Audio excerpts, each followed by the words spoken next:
آپ کو غور سے سنیے گا آپ لوگ سب، پورے قرآن مجید میں سب سے لمبی آیت نہ توحید کے بارے میں ہے، نہ شرک کے بارے میں ہے، نہ نماز کے بارے میں ہے، نہ روزہ کے بارے میں ہے، نہ زکوٰۃ کے بارے میں ہے، نہ حج کے بارے میں ہے، نہ رفع یدین کے بارے میں ہے، نہ سینے پر ہاتھ باندھنے کے بارے میں. اس کے بارے میں تو قرآن کی آیت ہے ہی نہیں. ارے جلدی مان بھی گئے سب. ارے جب پوری انرجی مولوی صاحب اسی پر لگاتے ہیں تو سب سے لمبی آیت ہونی چاہیے نا بھائی. پورے قرآن مجید میں سب سے لمبی آیت کون سی ہے؟ ارے میری اردو بہت ہارڈ ہو گئی مولوی صاحب، نہیں سمجھ میں آ رہی بات. پورے قرآن مجید میں توحید والی آیت لمبی نہیں ہے، شرک والی آیت لمبی نہیں ہے. سب سے لمبی آیت لین دین کے بارے میں ہے اور اس کو لکھنے کے بارے میں ہے. پورے ایک پیج ایک صفحہ کی آیت ہے پورا، کہ جب لین دین کرو تو اس کو لکھ لو. کتنے لوگ لین دین کرتے ہیں تو اس کو لکھ لیتے ہیں. ارے بھائی سے لیں گے تو لکھ لیں گے، ابا سے لیں گے تو لکھ لیں گے، رشتہ دار سے لیں گے تو لکھ لیں گے. کتنے لوگ تو بتاتے ہی نہیں ہیں. تو جب مر جائیں گے تو کیسے جنازے کی نماز ہو سکتی کیا؟ پورے قرآن مجید میں سب سے لمبی آیت ہے لکھنے کے بارے میں. جب لین دین کرو، قرضہ لو یا دو، اس کو لکھ لیا کرو، گواہ بھی رکھو.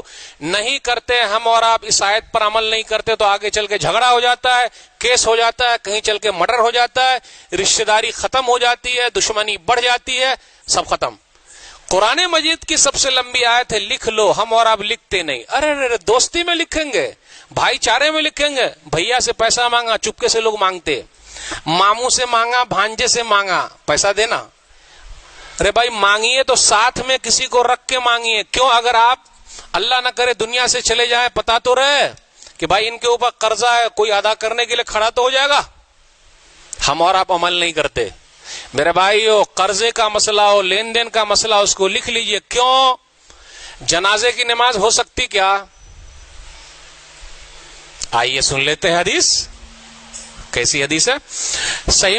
صحیح بخاری کتاب الکفالہ، کتاب نمبر 39، حدیث نمبر 2295. بہت ناراض ہے آج ہم سے. دیکھیے تو حدیث نمبر 2295. سلمہ بن اکوع رضی اللہ تعالیٰ عنہ کہتے ہیں کہ ایک جنازہ لایا گیا. غور سے سنیے گا. نبی صلی اللہ علیہ وسلم نے فرمایا حل علیہ من دین.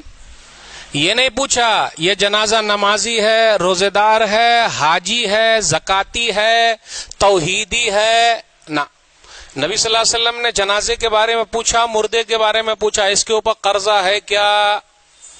تو بولے قرضہ نہیں ہے. تو نبی صلی اللہ علیہ وسلم نے نماز پڑھ لیا، جنازے کی نماز پڑھا دی.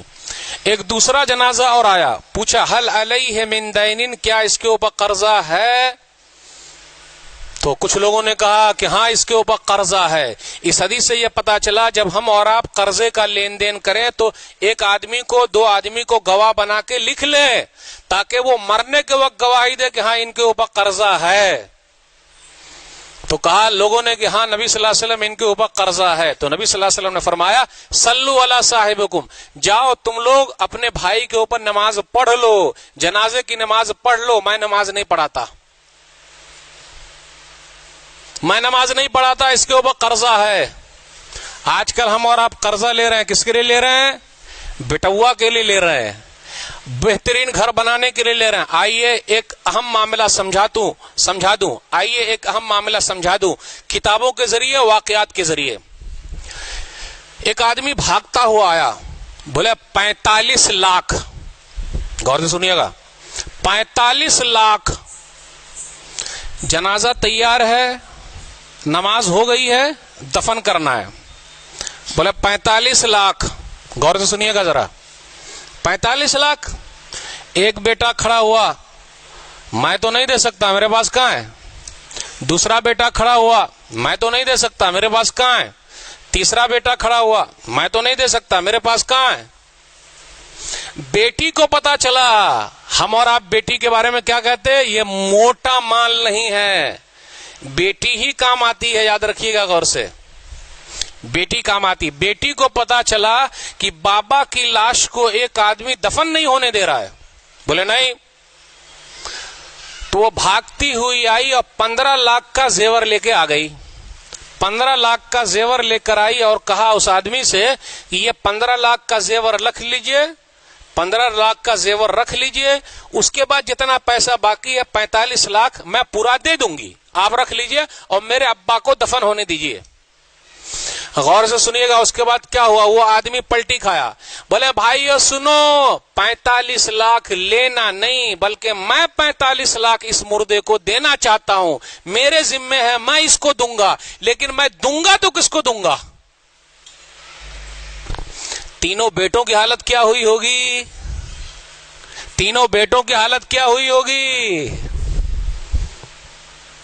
میں سمجھ گیا یہ آدمی دنیا سے جا رہا ہے, اس کا وارث ایک ہی ہے, وہ ہے اس کی بیٹی. میں اب 45 لاکھ اس بیٹی کو دینے والا ہوں. میرے بھائیو, بیٹیاں وہاں کام آتی ہے جہاں بیٹے بھی کام. اس سے یہ بھی پتا چلا قرض کے بارے میں صاف ستھرا رکھیے, بیٹے بھی ادا کرنے کو تیار نہیں ہے, کوئی نہیں کرتا. ایک صحابی کھڑے ہو گئے ابو قتادہ رضی اللہ تعالیٰ نے اور کہا اسی کے اندر, علیہ دینہ یا رسول اللہ, اللہ کے رسول صلی اللہ علیہ وسلم اس آدمی کا قرض میں چکاؤں گا. اس کے بعد نبی صلی اللہ علیہ وسلم نے جنازے کی نماز پڑھ لی. میرے بھائیو, آج کل لوگ قرضہ بھی نہیں دیتے.